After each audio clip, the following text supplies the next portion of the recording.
Nous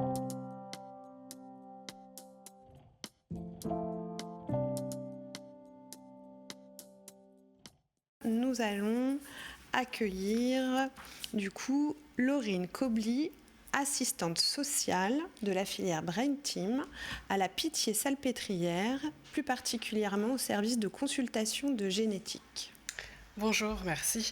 Donc effectivement, je suis assistante sociale en consultation génétique à l'hôpital Pitié-Salpêtrière. Notre service accompagne des personnes atteintes de maladies neurologiques héréditaires rares, comme les ataxies cérébelleuses, paraplésie spastique et d'autres pathologies apparentées, ou encore la maladie de Tinton.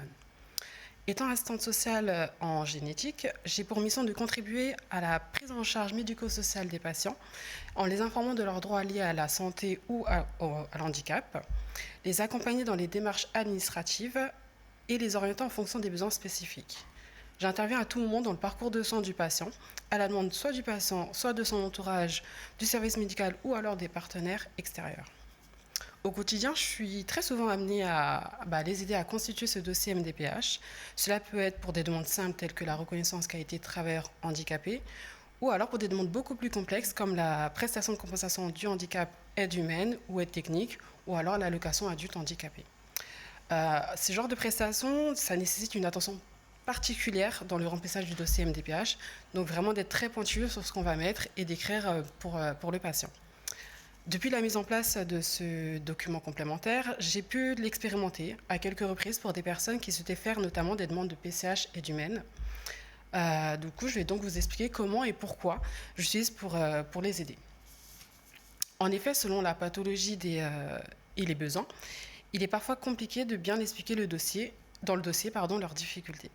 Par exemple, pour un patient atteint de maladies neurodégénératives, qui présente une apathie. Donc l'apathie, c'est une difficulté à initier une activité et un besoin d'être incité, stimulé par d'autres personnes pour accomplir ces tâches. La famille souhaitait du coup mettre en place une PCH aide humaine. Et il s'agit en fait de bien expliquer en détail que cette personne est en capacité physique de réaliser certaines actions, mais mentalement, elle n'est plus du tout en capacité de le faire en fait. Donc la personne doit être stimulée, être incitée à par exemple se chauffer la nourriture, couper sa viande, etc. Deuxième exemple, notamment, on a les personnes atteintes avec des mouvements involontaires. Ces mouvements peuvent parfois se majorer selon les contextes. Si par exemple ils sont stressés, s'ils sont fatigués ou alors très énervés, des choses qu'ils étaient en capacité de faire en temps normal, malgré les mouvements involontaires, dans ces contextes de stress, ça peut se majorer et du coup plus du tout être en capacité de pouvoir mener ces actions au bien. Je n'utilise pas systématiquement ce document complémentaire. Cela va dépendre de l'autonomie du patient et bien sûr de ce qu'il souhaite demander à la MDPH. Auparavant, je rédigeais des rapports sociaux afin de mieux expliquer les difficultés rencontrées par le patient tout au long de son quotidien. Malheureusement, cela peut être chronophage et il peut aussi arriver quelques oublis si je ne relate pas toutes les difficultés. Alors, c'est vrai qu'au premier abord, ce document il a l'air long. Mais au fur et à mesure, on se rend compte quand même qu'il est quand même très pertinent et bien détaillé et qui permet sans doute à la MDPH de mieux comprendre le quotidien des personnes. Par exemple, dans ce document, vous pouvez décrire une semaine type. Ça existait déjà dans le dossier MDPH classique, mais que pour les enfants. Alors que là, dans ce document, on l'a également pour les adultes. Ça permet en fait de comprendre, de se rendre compte de la multitude des rendez-vous médicaux et ou paramédicaux que le patient peut avoir, ou alors se rendre compte de l'absence de prise en charge adaptée ou l'absence de liens sociaux, par exemple. Enfin, ce document peut permettre à la personne de mieux exprimer ses difficultés, ses besoins à la MDPH, mais aussi se rendre compte de ces difficultés parfois minimisées par un déni ou par peur du regard de l'autre.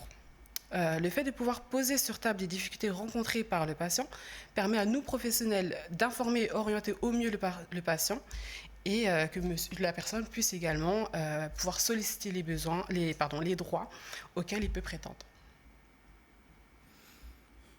Merci. beaucoup.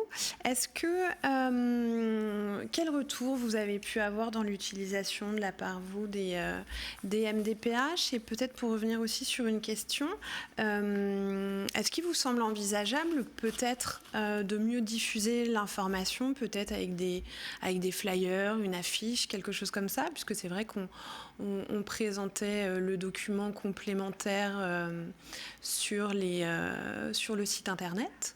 Mais selon vous, est-ce qu'il pourrait être complété justement par de l'information peut-être papier? Alors effectivement, il peut être complété par une information papier, notamment par les professionnels ou alors par la MDPH, effectivement. Ça permettrait de savoir que ce document existe et qu'il peut être utilisable, notamment pour des demandes assez complexes. Alors effectivement, pour une simple demande de RQTH, il n'y a pas forcément nécessité d'expliquer en détail les difficultés, mais pour des demandes comme une aide technique ou une aide humaine, effectivement, là, c'est nécessaire de vraiment expliquer les choses. Disons que pour le moment, je n'ai pas eu de retour de la MDPH. Par contre, j'ai eu des retours des patients qui, effectivement, ont pu se rendre compte de leurs difficultés, qui minimisaient.